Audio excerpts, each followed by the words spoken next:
Welcome to DNB Federation TV, motherfuckers. Yes, I'm DJ Phantasy. I'm over here in Toronto. Just done a show last night with my boy Hazard and Original Sin for DNB Federation, and it was off the hook. If you were there, you know. If you weren't, The first time I come over to Toronto was with Goldie in 1992. There was no... basically the guy who brought us over, Mike Stein, he basically see us in a club in London, and he just said, like, he got the Hippodrome track that I'd done. He wanted to get me over, and he said that Goldie was going to be over there. So we just sort of come here, not really having any expectations at all. We were just, for me, it was like, wow, I'm able to go and play the music I love and I make in another country. So this was like a good thing for me. And when we come here and just what we see, this whole sort of scene starting to bubble, I had a feeling that there was something special about to start happening. And I basically become very good friends with a guy called Rob Lisi, who ran the Cyrus events. And I was basically the person that brought Hype, Andy, Randall, all those guys. I brought them all over to Canada with Rob. Rob was on the phone to me, right, I want this person. I was like, what about this? And, so what we did is, I didn't really realise how, to me, how I looked at it is I was just sorting out my mates, getting them a chance to go to Canada.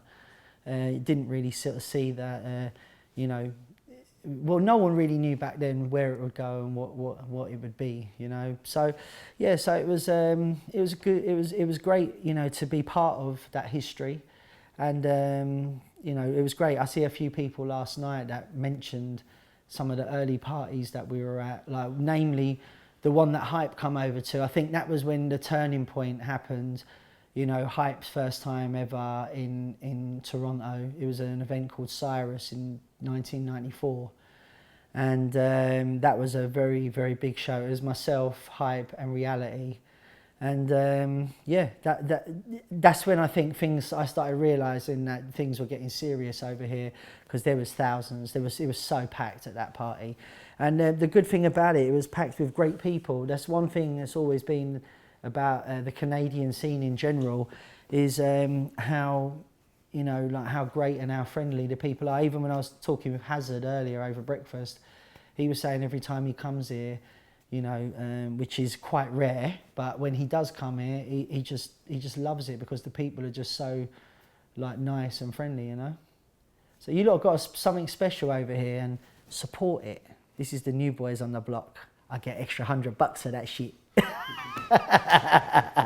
A drum and bass worldwide, the one great thing about it, you get all these musics that come in, dubstep was absolutely massive the last couple of years. Now in the UK, it's completely gone. There's like nothing dubstep at all. And I believe that started to filter out to the rest of the world. And, house is the big thing now, and then you had years ago, you had breaks. And what the beautiful thing about drum and bass is, no matter what else is going on, drum and bass is always happening, and it's always happening on a worldwide level. Like, we're here in Toronto now, but someone's in like Czechoslovakia, or there's people over, there's artists all over the world representing the sound, and then there's people in them territories. Like, over here you've got your, back in the day you had Mystical Influence and Sniper, and they were like part of the, Marcus Visionary, of course, they were all part of the, of the growth of the scene back then. And then you've got the new guys like NC17 and all these guys. I say new, in comparison to the foundation guys. So as long as you keep churning out new artists and you have the promoters here supporting the new artists, that's really important for each city's growth. And the bottom line is, with drum and bass, it just keeps bringing in new people. They may only come in for 2-3 years and then move on to something else, but as long as we keep that chain of people coming through, it's a great thing, So can I stop you? I'm not giving no trade secrets away. Sorry. Next. There's a lot of people that are big online, but that doesn't actually materialise into a reality thing. I'll give you an example, not in our music, but in other musics. There's guys that are on YouTube and they have like millions of views on their videos, and then the A&R men go, oh, we got to sign him. If he has 10 million views on his video, he must be big. Pay him £100,000 and then put a record out and then scratch their heads why the record's only sold 500 copies. You know, because the thing is, you know, just because someone's big online doesn't mean they're going to be, you know, big in a live environment, you know. When I started, there was no this internet generation like, you know, when many people started. If you think about it now, when Tiesto started, there weren't no, you know, he's been around for a long time, but he's still like, you know, probably one of the biggest DJs in the world, you know. So the online thing, does it matter? He was still big before that come about. I'm a big supporter of the MCs. I always have been, because I've worked with all of them, really. You know, Will Skibber. I've worked with so many of the MCs. There's no point in me listing them all, but they are. You know, I feel that they are important to the scene. But I think it's like it depends on where you are and what territory you're at. You know, for example, I worked with Harry Shotter. And we did a Harry Shotter show, and he's a very, very clever guy. He's brilliant, absolutely brilliant artist, but he's such a clever guy because what we'll do is when we're going to a show, we'll discuss like what we're going to do, because he knows that abroad, they don't want to just hear an MC going ham at it. So so he'll adapt his style to wherever we go. You know, if we're back in England and we go. It's even me as a DJ, if I go to play in Birmingham, I'll play different in Birmingham than I would play elsewhere, you know, because I know the Birmingham crowd, they like a certain style, so I'll give them what they like, you know. So, and it's just, you know, and it's the same with MCs, that's what they need to do, they need to adapt. You definitely need an MC there, I feel, to interact with the crowd. The way I look at it is you've got the DJ here, the MC here, and the crowd here. They're the link between the DJ and the crowd.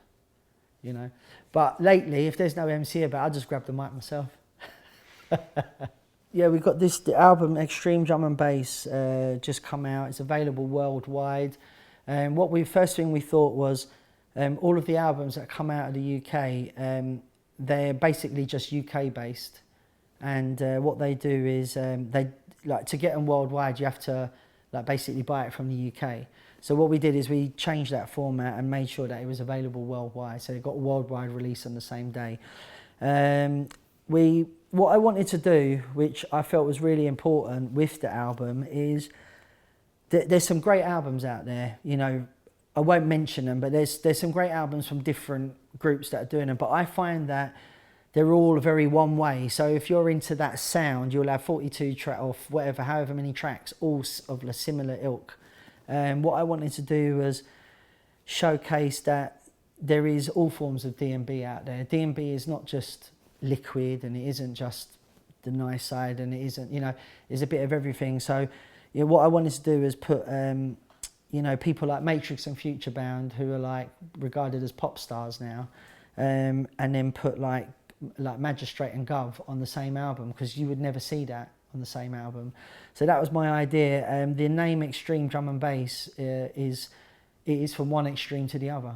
You know, so you've got, this is a whole mix mash of different styles. You know, if you're a purist and you like only the nice vocal stuff, you're not going to like the more underground stuff, and vice versa. But as a whole project, if you actually listen to the whole thing as a whole project, I think it's quite well put together and well thought out. I'm happy with it anyway. And the response that we've had from the people has been wicked. So thank you for all those that have been out there and support it. Much love. And it's available on iTunes. Hopefully it'll be available on Beatport and that soon. What influences did you have on the album in terms of producing stuff or mixing? No influences. I just knew that I wanted to represent all forms of drum and bass, because I don't want to mention these other albums, but you go and buy other albums and you'll pretty much buy this, it'll be the same thing. It's like when someone does an old school album, they always have Shy FX Chopper on there. They always, it's just like, how many different ways can you format that same thing? You know, it's been done. Do you understand what I mean? So I wanted to just basically try and bring a load of things together, you know, under one project. And it's been great because we've already been asked to do another series of albums. So we're already working on that now. I mean, I fell out of love with the studio about 2008. And the reason why is I wasn't inspired by anything I was hearing. It was just, you know, basically a copy of a copy of a copy. And then I just kind of, weirdly enough, it's quite weird, but it was actually when I heard a dubstep track by, I think it might have been Flux Pavilion, because I know all them guys, and it was like, Swanee, who runs the label, he sent me this track, and I was just like, I just listened to it and I thought, wow, there was something about it that just actually made me think, bloody hell, it's like, you know, it was quite inspiring. I can't remember the track now. It was quite inspiring, and I just thought, you know what, I'm going to go back in the studio, and I started just kind of like making some beats that I never put out. I just was trying to get back into the swing of things, and I don't really kind of go for a style. I just go with whatever I feel, you know, like, you know, I don't really have a style. Some people have a style. That's what I don't want to do. I don't want to just pigeonhole myself into one thing. So if you actually listen to the product we've done on there, they're all quite different. You know what, Hazard absolutely had a wicked time last night, and I know that he'll want to say thank you to all the people that come out and supported him last night. They were going nuts. I got some wicked photos and wicked footage, and yeah, we've had a great time over here. And you know what, watch out for June. There's something special coming to you in June.